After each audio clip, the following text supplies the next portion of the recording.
Jadi perkenalkan saya Widianto Sukarnen. Kalau di Jawa Barat dikenalnya Kang Widi gitu ya. Kebetulan sedang didaulat menjadi ketua FPRB Provinsi Izin Jawa Kang Widi, Barat. bisa agak mendekat, suaranya agak terlalu Ya, kecil. Punten. cukup segini. Halo, Siap, siap, Kang siap. Widi? Oke, siap, Oke. siap. Cukup, Jadi cukup. saya saat ini didaulat menjadi ketua FPRB Jawa Barat. Kemarin dikasih PR nih untuk memaparkan sedikit mengenai strategi membangun kesiapsiagaan di Jawa Barat pada objek ketangguhan. Ini profil saya, nggak penting juga. Yang penting tuh ini. Apa sih yang akan kita bahas? Yang kita bahas tuh ada 3. Yang pertama, strategi membangun kesiapsiagaan di Jawa Barat, terutama apa yang dilakukan oleh BPBD Jabar. Terus pemahaman kita soal objek ketangguhan, baik non-infrastruktur ataupun infrastruktur.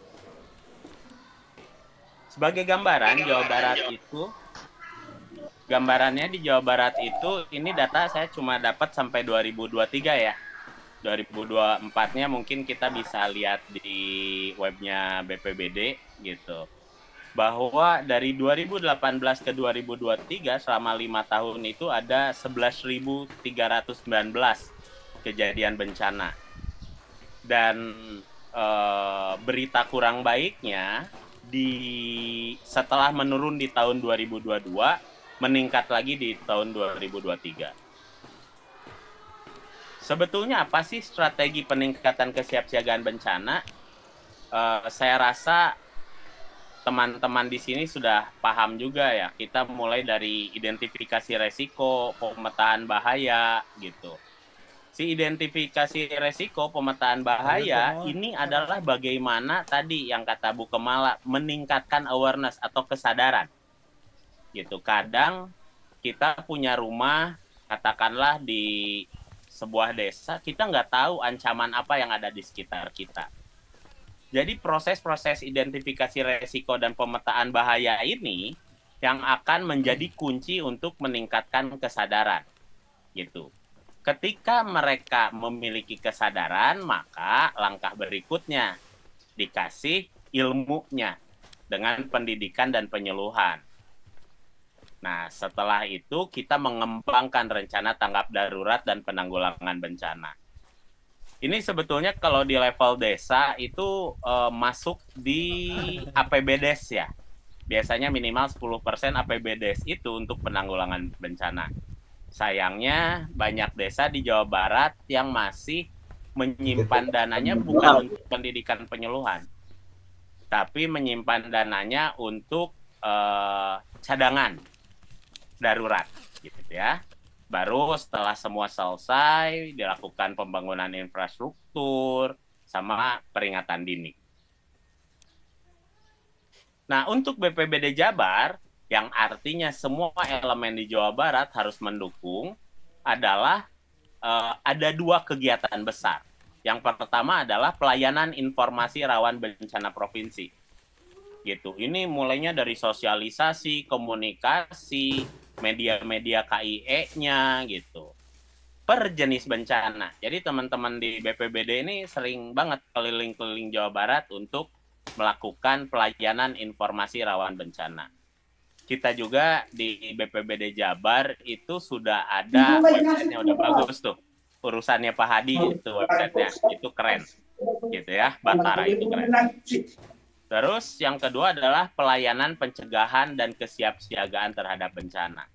Disinilah mulai adanya pelatihan, pencegahan, penyediaan peralatan gitu. Terus penguatan kapasitas di kawasan. Terus pembentukan TRC. Kebetulan saya dari Kota Bandung ya, pembentukan TRC-nya udah kewilayahan gitu, luar biasa. Diskar PB Kota Bandung sudah sampai sana. Terus penyusunan Renkon. Ini untuk Renkon di Jawa Barat tuh, sepemahaman saya yang sudah ada itu untuk gempa sesar Lembang, untuk banjir itu udah ada. Masih banyak PR lah ya, gitu. akan lebih baik kalau Renkon itu dibentuknya dari kabupaten kota masing-masing, karena yang paling tahu bencana di kebutuhannya adalah kabupaten kota masing-masing. Sama gladi kesiapsiagaan, ini sering lah, hampir tiap 3 bulan sekali teman-teman melakukan gladi tersebut.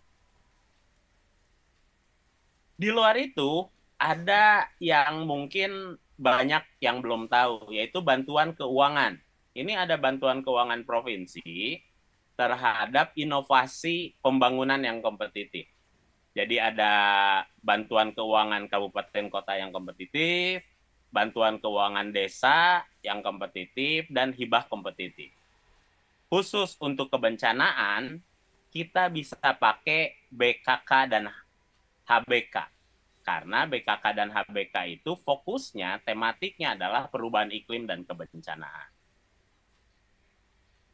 Nah, untuk kebencanaan, fokus dari bantuan ini, bantuan keuangan, itu ada di masyarakat atau komunitas tangguh bencana, serta infrastruktur tangguh bencana.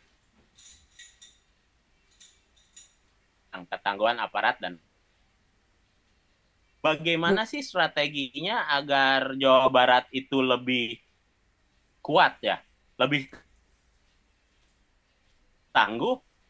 Ya salah satunya ini, program-program inovasi di tingkat masyarakat itu ada dananya lewat BKK dan HBK gitu. Aksesnya ya bisa langsung ke pemerintah daerah masing-masing.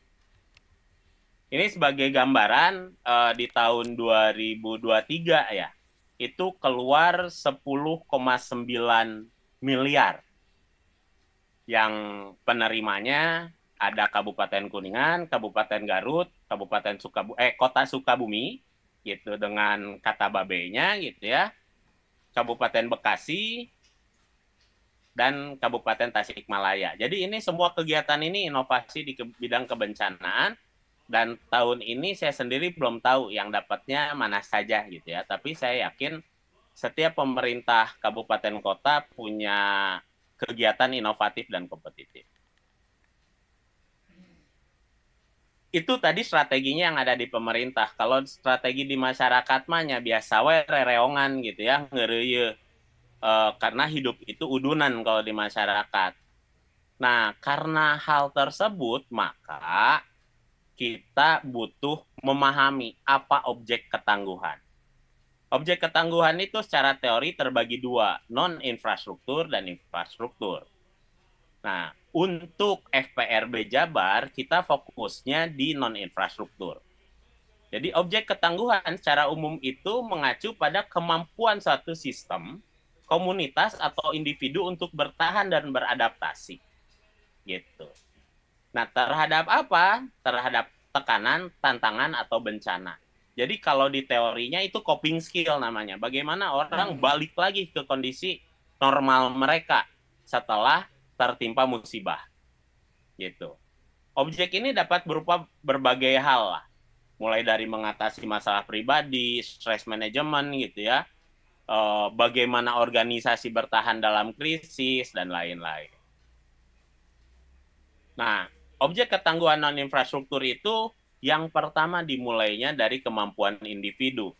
Ini yang oleh BNPB diterjemahkan dengan program keluarga tangguh. Gitu. Jadi bagaimana si individu itu bisa mengatasi si stres dan lain-lainnya. Gitu.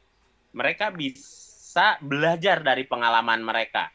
Bagaimana membangun jaringan sosial dan lain-lain. Nah, kemampuan individu ini menjadi faktor sentral karena kalau menurut penelitian di Jepang, orang selamat dari bencana itu 70%-an itu adalah karena kemampuan dirinya dan tetangganya. Gitu. Jadi bantuan dari misalkan FPRB Jabar itu nggak nyampe 7%, bahkan mungkin hanya 1,4% dari lembaga non-pemerintah. Tapi masih ada. Nah, yang kedua adalah kemampuan komunitas. Setelah individunya kuat, komunitasnya juga harus kuat. Jadi hubungan sosialnya harus kuat, sumber daya lokalnya juga kuat, gitu. Karena ketika terjadi bencana, ya yang bisa membantu kita ya orang terdekat kita, gitu. Kemampuan kerjasama ini kalau di Kota Bandung sedikit terkikis karena makin individualis ya, sama tetangga banyak yang nggak kenal.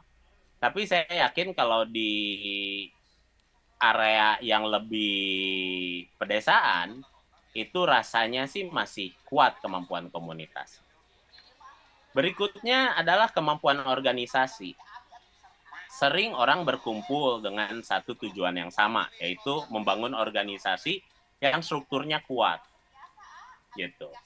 Nah, disinilah organisasi-organisasi ini oleh BNPB mulai programnya itu ada program kalau zaman saya dulu di Aceh itu namanya TSBD, Tim Siaga Bencana Desa. Ketika masuk ke Perka soal Destana, keluarlah yang namanya Forum Pengurangan Resiko Bencana Tingkat Desa. Gitu. Jadi berkembang dari yang respon menjadi mulai dari prabencana, ketika bencana hingga paskanya. Nah, kemampuan organisasi ini biasanya kalau di struktur pemerintahan memerlukan legalitas kalau di desa dari kepala desa. Berikutnya adalah kemampuan ekosistem. Nah, si ekosistem yang tangguh itu punya diversitas biologis yang tinggi. Ada keanekaragaman habitat dan kemampuan adaptasi terhadap perubahan iklim dan gangguan. Kalau melihat berita terakhir di Jawa Barat di akhir malah di awal tahun ini kita banyak kali mendengar ada banjir, makanya Pak Gubernur sangat ketat di perizinan soal ekosistem ini.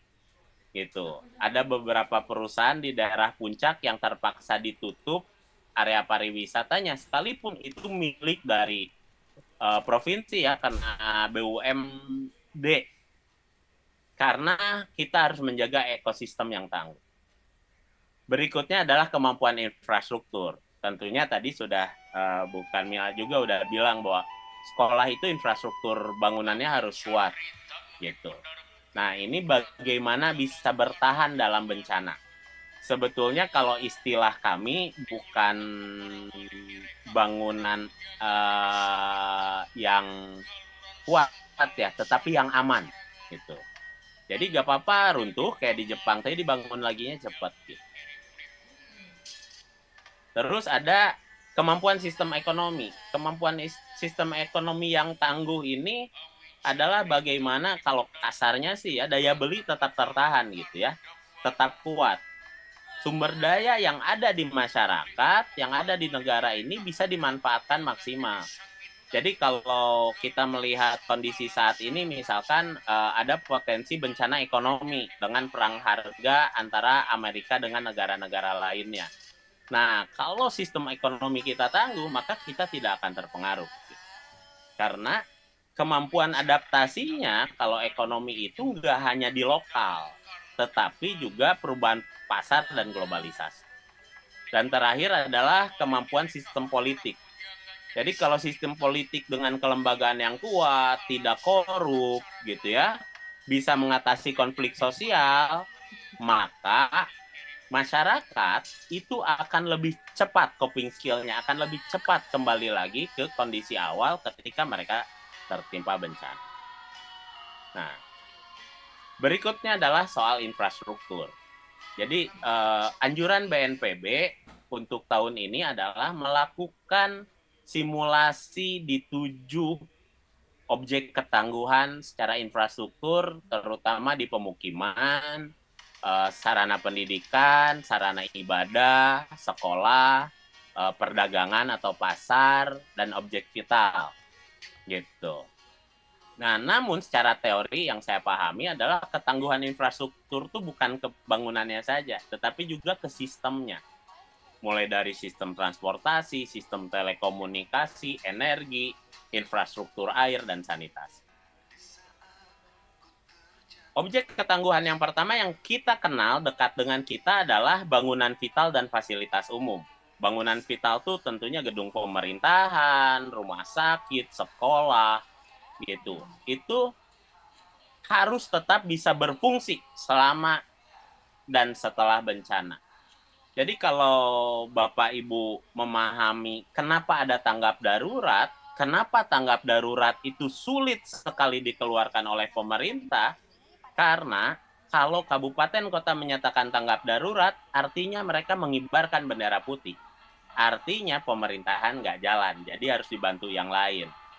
Gitu.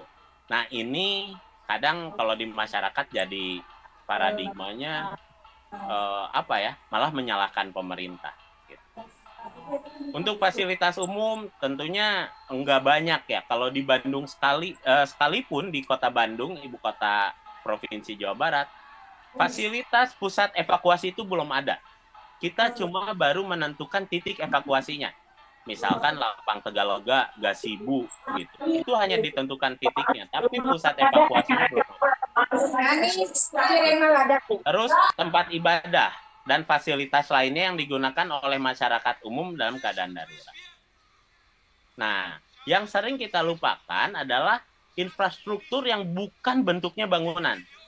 Misalkan transportasi publik, gitu. Jalan, jembatan, kereta api, semua ini harus punya ketangguhan.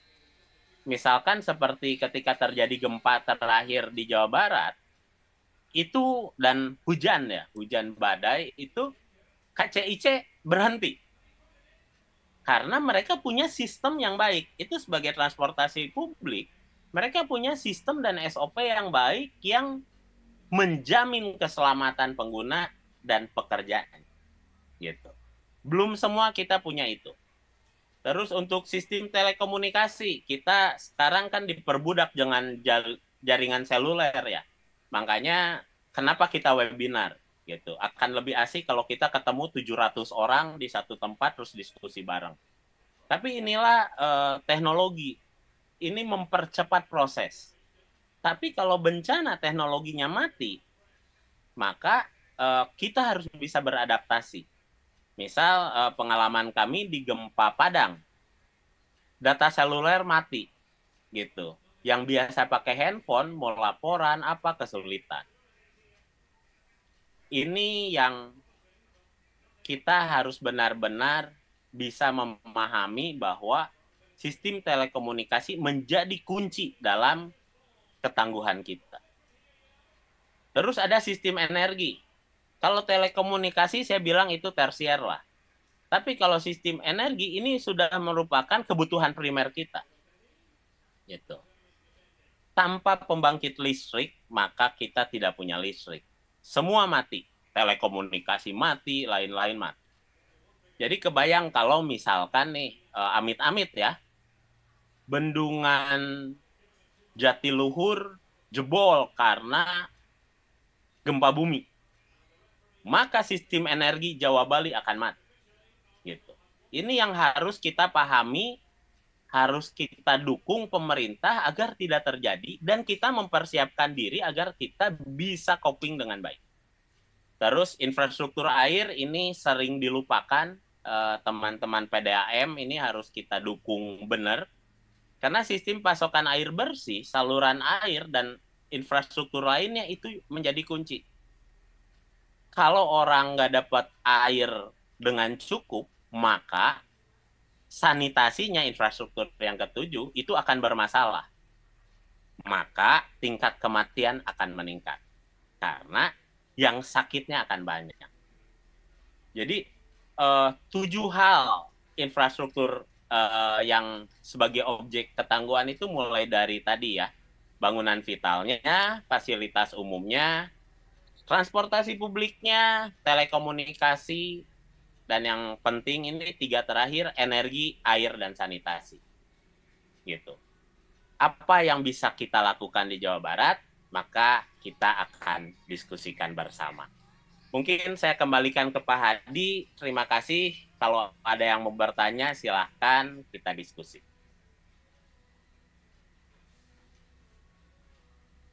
Paparannya luar Betul. biasa ya. Tadi memang kaitan dengan kesiapsiagaan ini, sebenarnya kita kadang-kadang mikir gitu ya, apakah memang ini hanya kita hanya bermain di ruang hampa, padahal ancaman itu nyata ya.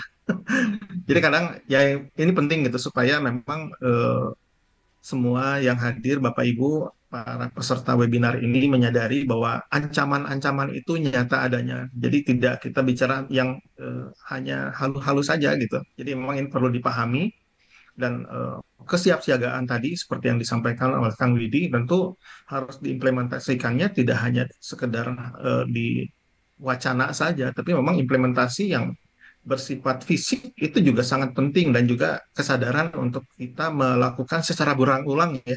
Khususnya misalnya untuk teman-teman yang hadir di sini selalu diingatkan ulang tidak hanya kaitan dengan hari kesiapsiagaannya saja gitu ya kita melakukan ini gitu. Tapi juga secara rutin dilakukan bahkan kalau misalnya memungkinkan setiap hari atau setiap bulan gitu ya ini kita diingatkan terus gitu bahwa ini ancaman ini bukan bermain di ruang hampa, tapi memang faktanya memang ada gitu.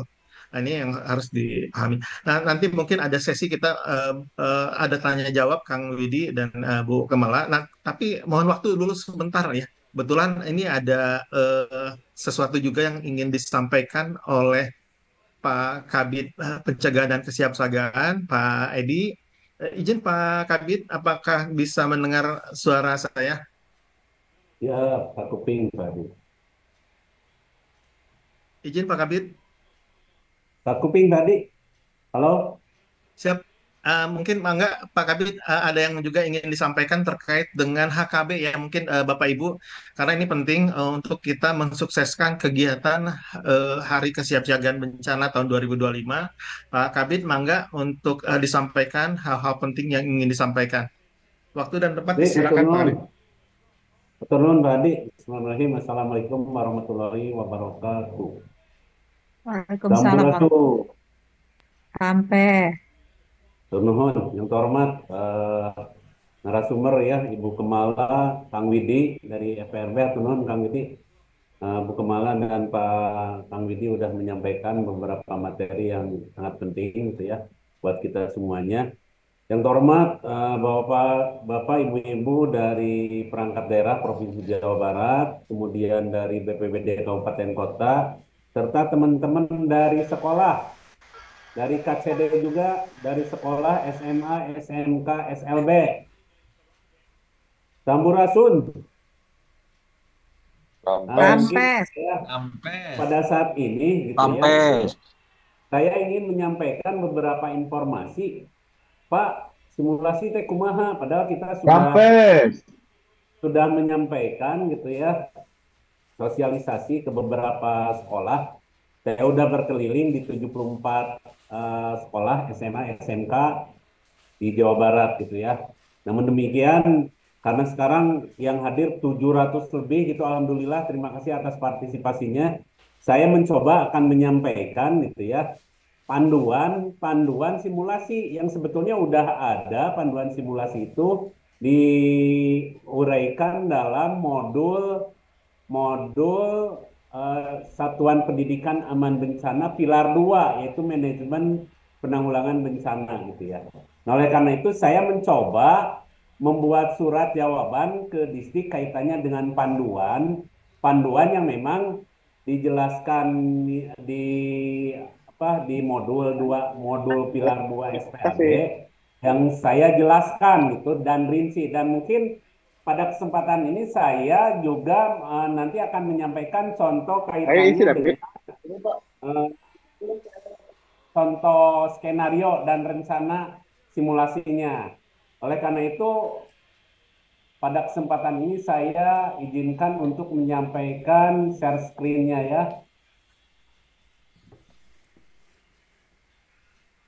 Sudah kelihatan mungkin ya? Nah, ini mungkin panduan simulasinya. Jadi, panduan simulasi ini mengacu pada modul Pilar 2 Satuan Pendidikan Aman Bencana, yaitu manajemen penanggulangan bencana di sekolah. Pertama, bahwa tahapan-tahapan simulasi itu mulai dari perencanaan gitu ya. Nah, apa yang harus dilakukan pada saat perencanaan? Pertama itu menentukan jenis ancaman bencana yang akan disimulasikan sesuai dengan potensi ancaman bencana yang ada di sekitar sekolah kita, gitu ya. Misalnya gempa bumi ada nggak, banjir ada nggak, nah yang sering atau yang masif nanti kejadian bencananya apa? Nah, bagaimana cara melihatnya? Sebetulnya ada aplikasi yang namanya Inaris Personal yang dikeluarkan oleh BNPB.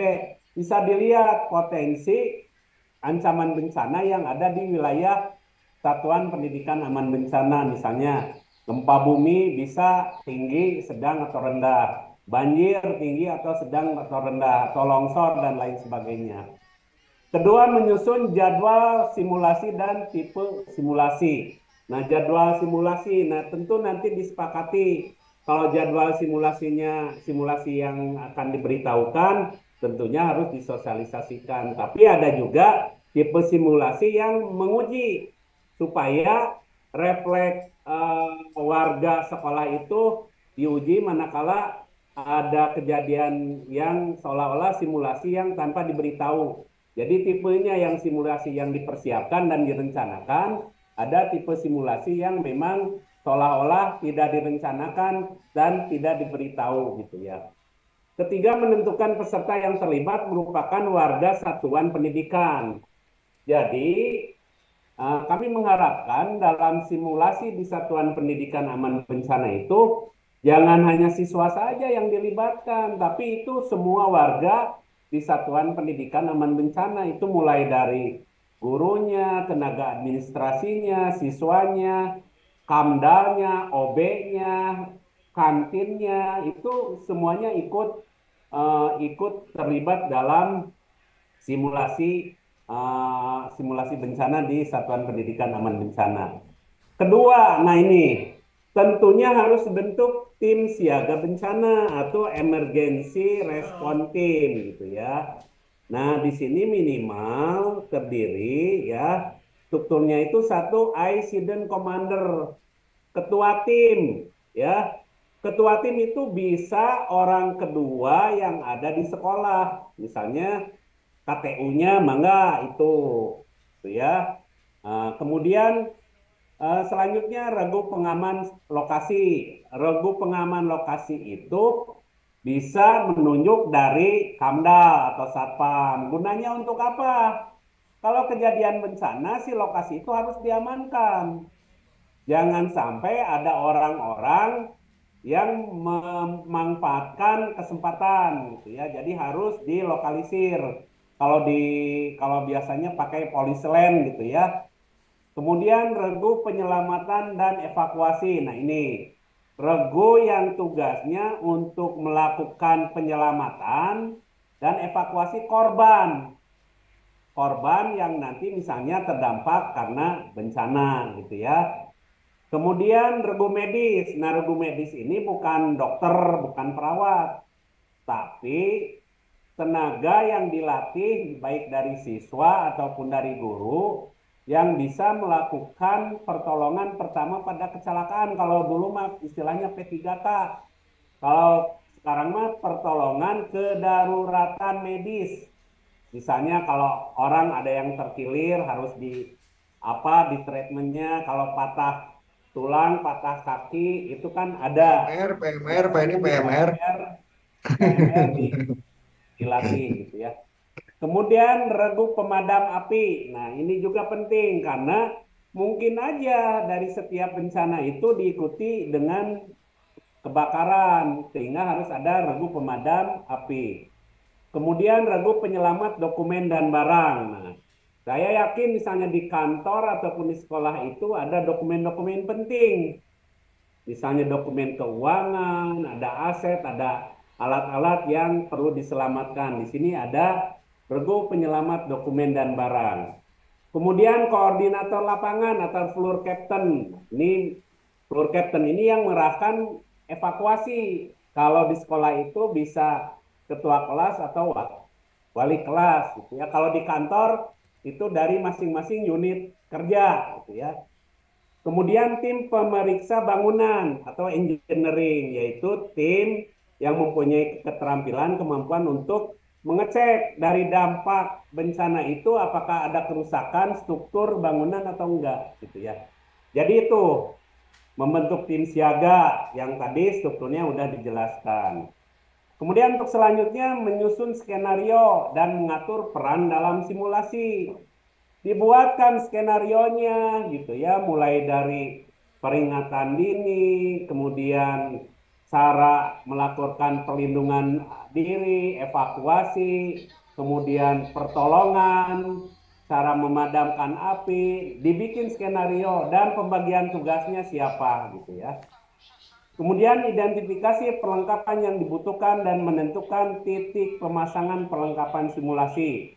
Nah, kita inventarisasi kebutuhan alat-alat untuk komunikasinya, apa saja untuk simulasi, misalnya alat komunikasi, tandu, misalnya gitu ya, helm, kemudian tali, gitu ya, kemudian kit kesehatan untuk P3K-nya itu dirinci, gitu ya.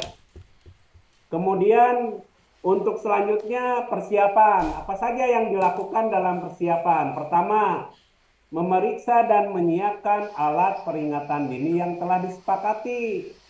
Nah, kita siapkan. Nanti kalau mau simulasi itu mau pakai alat apa peringatan dini kalau ada yang menunjukkan kejadian bencana.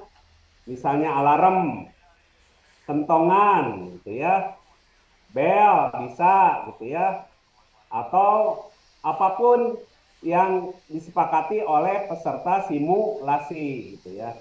Kedua, menentukan titik kumpul aman yang terdekat. Nah, ini tentunya harus dikaji bahwa nanti kalau misalnya evakuasi itu ke titik kumpul yang terdekat dan aman dan bisa menampung jumlah orang yang akan titik kumpul. Nah, selain menentukan titik kumpul aman yang terdekat, juga membuat jalur evakuasi menuju titik kumpul yang aman. Ditambah dengan buatkan rambu-rambu jalur evakuasi yang dapat dilihat dan diikuti dengan mudah. Nah, jalur evakuasi itu harus mudah dilihat kalau gempa. Biasanya sepanjang setingginya pandangan mata kita. Kalau di tembok itu di tengah-tengah gitu ya. Tapi untuk kebakaran itu harus di bawah. Kenapa harus di bawah? Misalnya dari lantai itu 50 cm. Karena kalau kebakaran kita nggak boleh evakuasinya sambil berdiri. Nanti kehisap asap. Tapi harus merangkak gitu ya. Nah, itu dipandu oleh rambu-rambu ke arah jalur evakuasi. Kemudian membuat peta jalur evakuasi dan dipasang di tempat terlihat dan dapat dijangkau. Nah, di sekolah juga harus dibuatkan denah evakuasi. Misalnya kalau ada gedungnya bertingkat, di masing-masing gedung itu ditempel di tempat yang dapat dilihat oleh orang, denah evakuasinya ke arah mana. Kemudian selanjutnya yaitu tahapan pelaksanaan. Nah, bagaimana sih tata urutan dalam pelaksanaan? Pertama yaitu praktek peringatan dini dengan membunyikan alarm, peluit, kentongan sebagai tanda terjadinya bencana. Nah, silakan nanti. Tanda untuk memulai simulasi itu bisa pakai alarm bahwa itu menandakan bahwa terjadinya bencana, atau kentongan atau peluit, gitu ya.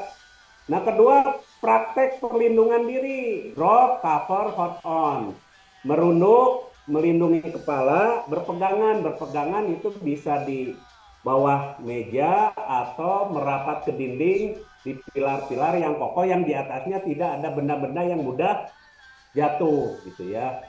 Kemudian ketiga, setelah perlindungan diri, tanda fluidnya atau alarmnya berhenti, berarti kita nanti ada praktek evakuasi dengan cara berjalan sambil melindungi kepala ke titik kumpul sesuai dengan jalur evakuasi dan rambu-rambu evakuasi yang diarahkan oleh floor captain. Kalau di sekolah itu boleh oleh ketua kelas atau oleh wali kelas. Nah, untuk selanjutnya setelah berada di titik kumpul dilakukan penghitungan jumlah siswa yang berada di titik kumpul oleh ketua kelas atau wali kelas. Setelah itu menyampaikan laporan kepada ketua tim siaga bencana, gitu ya. Nanti lapor setelah dihitung. Mungkin aja setelah dihitung itu ada siswa atau anggotanya atau pegawai yang ketinggalan di ruangannya. Patut diduga bahwa orang itu korban terdampak dari bencana, gitu ya. Nah, untuk selanjutnya, Ketua Tim Siaga Bencana setelah menerima laporan mengumpulkan regu penyelamatan evakuasi, regu medis untuk segera melakukan upaya pertolongan dan evakuasi korban, dan tim pemeriksa bangunan untuk pengecekan kerusakan bangunan. Nah, setelah laporan itu, Ketua Tim Siaga Bencana memerintahkan kepada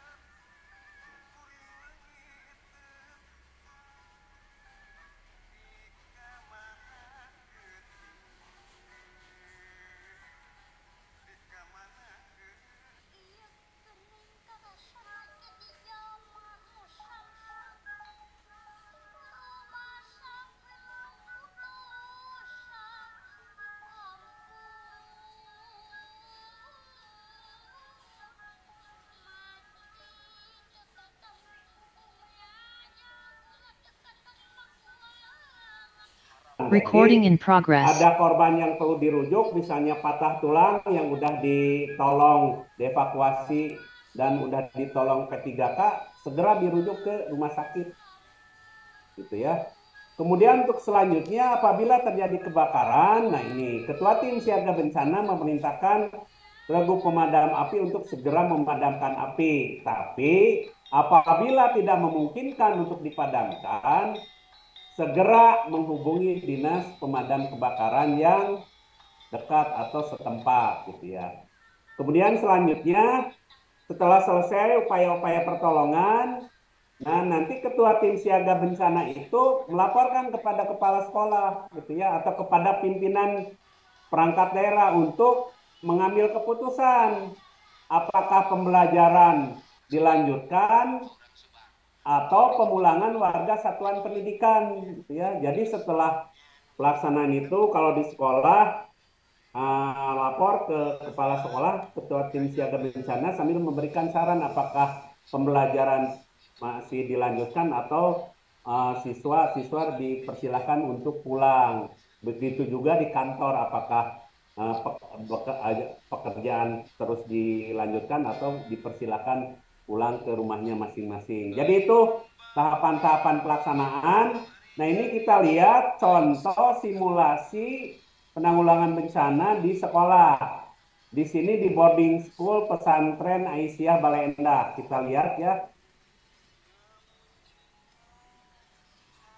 Ini ada alarmnya, kemudian melakukan perlindungan diri.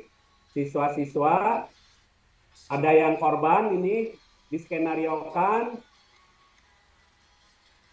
Nah, setelah itu langsung melakukan evakuasi ke titik kumpul yang telah ditentukan, gitu ya. Kemudian tim evakuasi dan tim medis melakukan upaya-upaya pertolongan. Nah, ini juga sebelumnya dilakukan pelatihan bagaimana cara memberikan pertolongan. Kalau di sekolah itu kan di PMR-nya, di pramukanya, kemudian ada pemadaman api, lakukan pemadaman api. Ini evakuasi di lantai 2 memakai alat evakser, dan ini diamankan di titik kumpul. Nah, kebetulan di sini ada korban di lantai 3.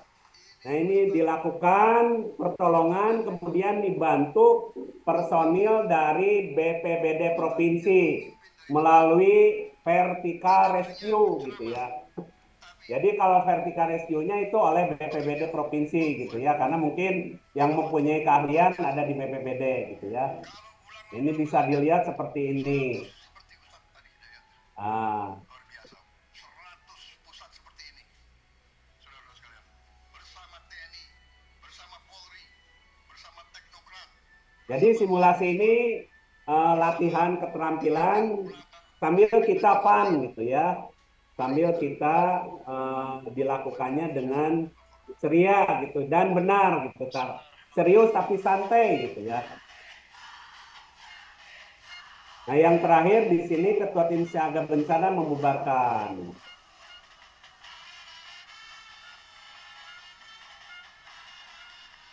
Itu terakhir ditutup dengan yel-yel ya. Nah, itu gambaran simulasi di sekolah. Kemudian di sini juga kita lihat bagaimana cara perlindungan diri yang benar gitu ya. Saat terjadi gempa bumi, dilihat yang benarnya di sini cara melindungi kepala, cara berlindung di bawah meja, tentunya meja yang kuat, cara berlindung di dinding atau bagi disabilitas di kursi roda. Nah, nggak boleh saring mendorong atau panik atau berlari gitu ya, atau berlindung dekat kaca, itu tidak disarankan gitu ya. Nah, itu mungkin kemudian evaluasi. Nah, terakhir itu setelah simulasi dilakukan evaluasi, yaitu untuk melakukan refleksi kegiatan setelah simulasi kedaruratan bencana selesai untuk mengkaji apakah SOP atau skenario yang telah disusun dapat dilaksanakan dengan baik, apakah perlu perbaikan terhadap SOP atau skenario yang dimiliki untuk penyempurnaan pelaksanaan simulasi ke depan. Jadi itu tahapan-tahapannya, ada perencanaan, ada persiapan, ada pelaksanaan, dan ada evaluasi gitu ya. Nah, itu mungkin kemudian pada kesempatan ini juga saya mencoba ingin memberikan contoh. Di sini ada istilahnya khusus untuk contoh skena persiapannya gitu ya. Ini bisa dilihat khusus untuk persiapannya. Nah, di sini ada bagaimana cara menyusun rencananya, ini sebagai referensi aja. Pertama, struktur tim tanggap darurat di sekolah. Mulai dari kepala sekolah, ketua tim tanggap darurat atau siaga darurat, ada tim PPE-nya, ada tim medis, tim damkar, kapten tur, engineering, pengamanan lokasi, penyelamatan dokumen, dan tim vertical rescue. Yang tadi ini mah ya. Kemudian dihitung orangnya, berapa orang, sehingga nanti setelah dihitung itu ketahuan sekian orang yang nanti yang akan terlibat dalam simulasi gitu ya. Kemudian perlengkapan simulasi yang dibutuhkan, misalnya ada medical kit, tandu lipat, evakser, tandu gulung, tandu basket, alat vertical rescue, megapon, sound system, apar, karung goni, drum untuk membuat api, BBM, pertalite, dan dextrite gitu ya. Kemudian ini daftar korban. Nah, daftar korbannya untuk dihitung juga misalnya korbannya di mana, kemudian seperti apa korbannya juga dirinci gitu ya. Kemudian di sini ada urutan aktivitasnya dari menit pertama, kedua, ketiga, dan selanjutnya. Nah, di sini yang di highlight kuning itu nanti dinarasikan oleh narator gitu ya. Nah, saya kira itu ya contoh-contohnya, ini sebagai contoh aja bagi teman-teman gitu ya. Nanti bahan materinya di-share ya. Di-share di chat room sehingga Umi kan mau bikin kue, katanya mau jualan uminya ya nanti. masukan pada Iya, teman-teman di kan saya sekolah itu lagi baca. Umi itu ini, melakukan simulasi gitu oh ya. iya. Umi mau Jadi itu saja mungkin saya ingin tahu gitu ya, apakah semuanya dari sekolah sudah melakukan registrasi. Silakan Raisen atau Raisen yang sudah registrasi, mangga sekolah yang registrasi untuk simulasi. Tadi kan udah diarahkan sebetulnya simulasi pada kegiatan sosialisasi sebelumnya bahwa sekolah harus sekolah ataupun BPBD ataupun kantor ataupun masyarakat perusahaan bisa melakukan registrasi gitu ya, registrasi sehingga nanti bisa terhitung di BNPB karena BNPB pada HKB sekarang itu akan istilahnya akan mencapai target 1 juta peserta simulasi dan 2025 sekolah yang ikut simulasi. Nah, udah ada yang raise hand ya. Terima kasih mungkin bagi sekolah-sekolah yang sudah melakukan registrasi melalui link yang telah ditetapkan oleh BNPB. Bagi yang belum masih ada waktu gitu ya, sampai dengan hari ini untuk segera melakukan registrasi pelaksanaan simulasi. Itu saja mungkin yang dapat kami sampaikan. Terima kasih atas perhatiannya. Wassalamualaikum warahmatullahi wabarakatuh. Waalaikumsalam warahmatullahi wabarakatuh. Terima kasih Pak Kabid atas informasinya. Ini izin Pak Kabid, ini ada mungkin kita langsung saja pada sesi tanya jawab ya. Mungkin yang pertama ini mewakili ini beberapa peserta menanyakan tentang kegiatan untuk besok, Pak Kabid. Apakah memang diwajibkan untuk diadakan semuanya besok sesuai skenario yang tadi disampaikan?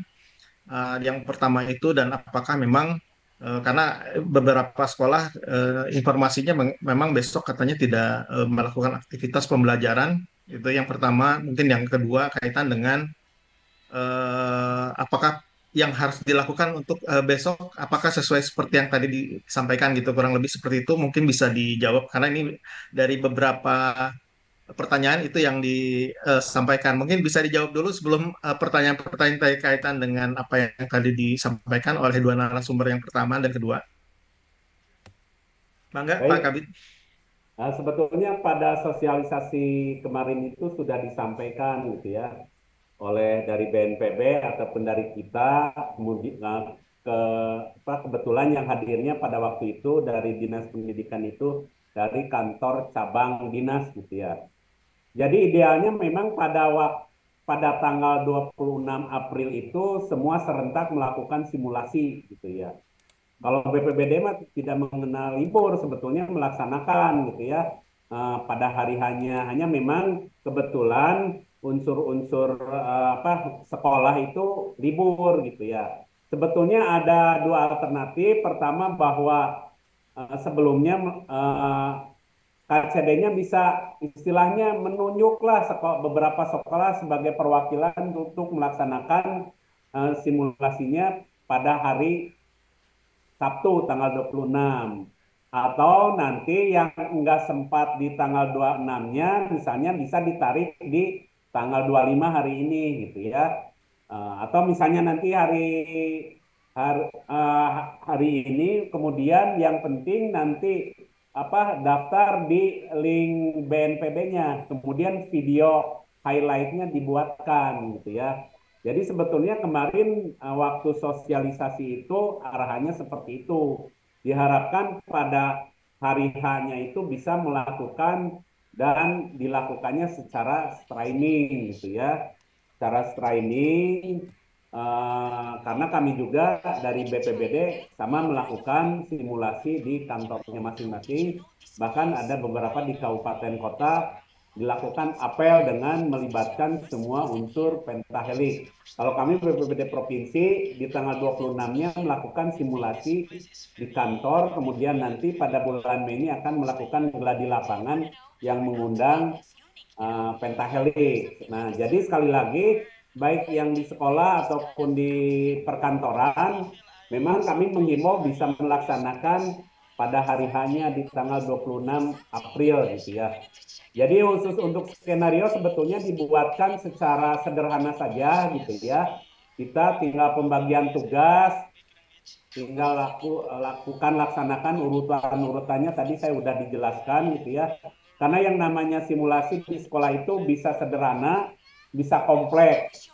Tentunya disesuaikan dengan kompetensi, keahlian, atau keterampilan yang ada di masing-masing sekolah. Karena saya yakin bahwa di sekolah itu kan ada ekstrakurikuler seperti pramuka, PMR, kemudian ada unit dokter dokter sekolah, dokcil gitu ya, dokter kecil atau UKS gitu ya, UKS itu kan bisa dilibatkan dalam kegiatan simulasi yang ada di sekolah. Jadi jangan berpikir oh simulasi kayak tentara ataupun kayak di mahasiswa, enggak. Simulasi di sekolah itu kita melakukan sesuai dengan kondisi yang ada di sekolah gitu ya. Bisa dimulai dengan simulasi evakuasi secara sederhana gitu ya. Kalau misalnya ada korban yang terkilir, bagaimana cara menolongnya gitu ya. Jadi itu yang paling penting, bagaimana dalam simulasi itu kita respon terhadap kejadian bencana untuk segera melakukan evakuasi dari tempat yang tidak aman ke titik kumpul yang telah ditentukan, yang dianggap aman dan jauh dari ancaman. Itu saja mungkin yang dapat kami sampaikan. Terima kasih Pak Adi. Terima kasih Pak Kabit. Mangga Bapak Ibu masih ada yang ingin ditanyakan, bisa langsung raise hand saja supaya bisa langsung dijawab.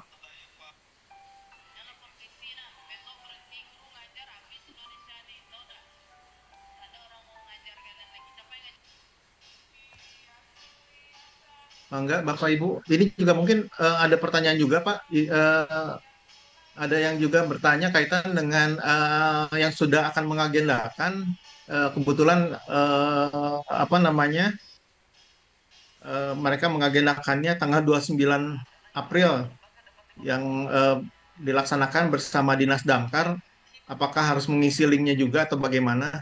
Tapi memang tadi yang sudah dijawab, sebenarnya kalau untuk pelaksanaan memang kegiatannya dihimbau tetap sesuai jadwal. Tapi untuk daftar, apakah memang harus daftar juga atau seperti mana? Ya kalau daftar kan sudah dibuka ya. Kemarin itu sampai dengan tanggal 20 April 2025, kemudian ada perpanjangan sampai dengan hari ini sebetulnya ya gitu ya.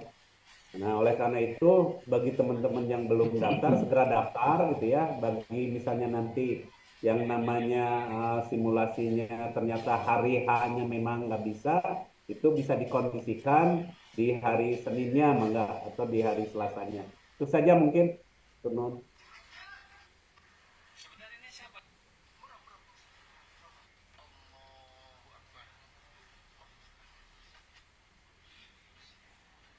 Baik, Bapak Ibu, apa yang ada masih ingin ditanyakan? Ada Pak. Assalamualaikum. Waalaikumsalam, mangga Bapak Ibu. Ya, Bapak punten mau bertanya. Kebetulan kami kan baru dapat untuk sosialisasi seperti ini. Barangkali nanti apakah nanti waktu simulasi, kalau misalnya sekolah kami mohon bantuan dari BNPN ini, bisa nggak gitu kalau misalnya, karena kita kebetulan lokasi di kita ini rawannya banjir gitu Pak. Barangkali peralatan yang dibutuhkan, boleh nggak minta bantuan gitu ke BNPN itu Pak, terima kasih.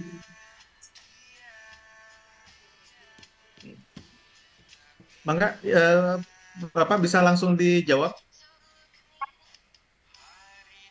Baik, Pak Hadi. Boleh Bu, hanya kalau misalnya kalau tanggal 26-nya kayaknya nggak bisa karena semua BPBD ini lagi sibuk melaksanakan simulasi gitu ya.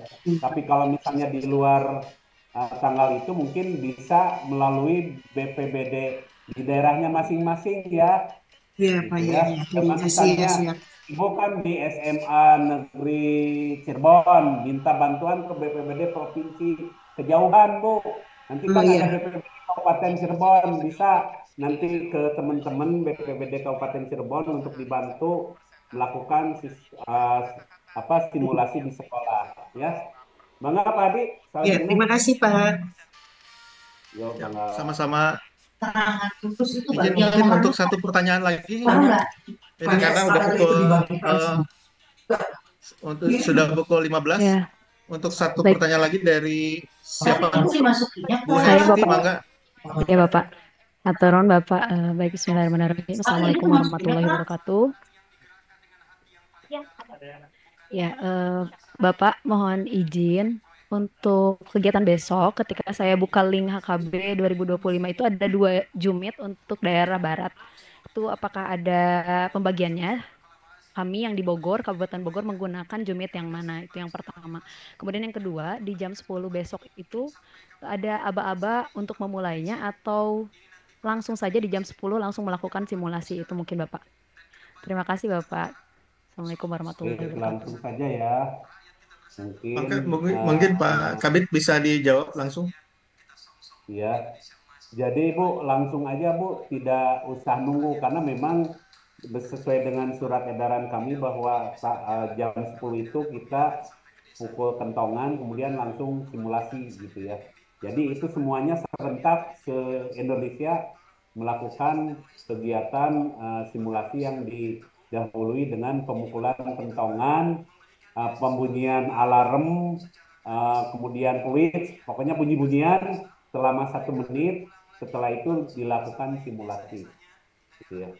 Dan nanti biasanya ada link YouTube-nya gitu ya. Turun. Sudah Pak, sudah di-share di ini di kolom chat. Mangga Bapak Ibu kalau untuk link YouTube ataupun link Zoom untuk kegiatan besok sudah kami share di kolom chat. Mangga bisa di copy paste dulu ya mungkin untuk kegiatan besok. Izin Bapak karena ada 2, kami bingung ini gunakan yang mana ya Pak untuk besok. Kalau yang di HKB 2025 yang dari BNPB Bapak. Bisa dijawab mungkin Pak Kabit. Mungkin yang YouTube-nya aja mungkin ya. Yang dari BNPB. Izin Pak membantu menjawab terkait dengan kegiatan yang besok. Oh, mangga silakan. Ya, untuk link yang besok itu kan ada WIP. Sebenarnya itu WIP, WIT dan WITA Bu. Itu salah di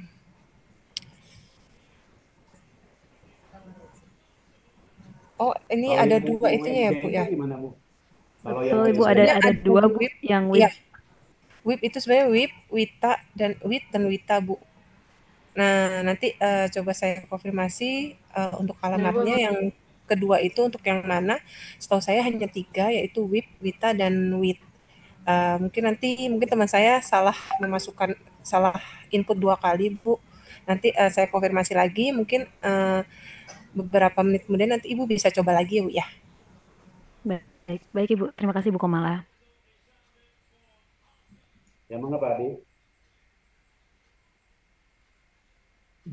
Mungkin ini waktu sudah menunjukkan pukul 15.00 karena memang waktu yang dibatasi. Mohon maaf untuk yang belum terjawab pertanyaan-pertanyaannya bisa mengirim pertanyaan melalui nanti bisa dikontak Pak Hadi, kontak aja ke Pak Edwin ya. sama ke saya. Maka nanti bisa menghubungi Bapak Edwin ya. Pak Edwin punten dikirim saja di kolom chat ya untuk pertanyaan yang belum terakomodir. Nomor HP-nya. Baik, terima kasih Bapak Ibu atas perhatiannya mengikuti kegiatan webinar siang menuju sore hari ini. Apapun yang tadi disampaikan mudah-mudahan menjadi informasi yang berharga untuk Bapak Ibu melaksanakan kegiatan terkait dengan Hari Kesiapsiagaan Bencana. Tentu banyak hal yang kami rasa memang masih kurang ya. Namun demikian kami sadari hal tersebut menjadi perbaikan ke depan dan ini tentu kita akan perbaiki bersama-sama. Tentu demikian mungkin yang bisa disampaikan saya karena ini kebetulan izin Pak Kabit saya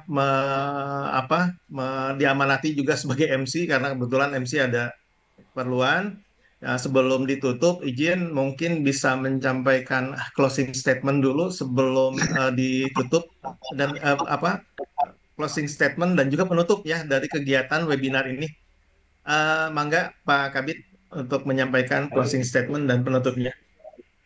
Nuhun. Pertama mungkin closing statementnya terima kasih kepada narasumber Ibu Kemala dari BNPB dan Pak Widi, Bang Widi dari FPRB. Materinya semoga bermanfaat bagi kita semuanya dan juga bagi teman-teman yang ada di BPBD Kabupaten Kota, kemudian OPD Provinsi Jawa Barat, sekolah.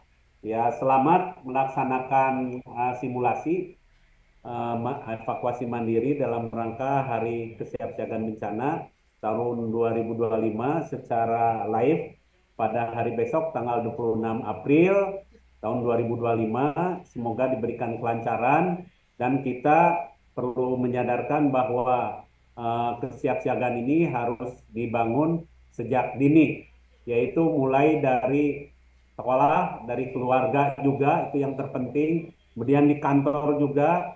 Jadi di setiap tempat kerja atau tempat sekolah itu penting dilakukan kesiapsiagaan karena bahwa kita Jawa Barat merupakan daerah rawan bencana. Itu saja, terima kasih. Semoga kegiatan ini mendapat manfaat dan mendapat ridho dari Allah Subhanahu wa taala. Terima kasih, ditutup dengan membaca hamdalah. Alhamdulillahirabbil alamin wa billahi hidayah. Wassalamualaikum warahmatullahi wabarakatuh. Waalaikumsalam warahmatullahi wabarakatuh.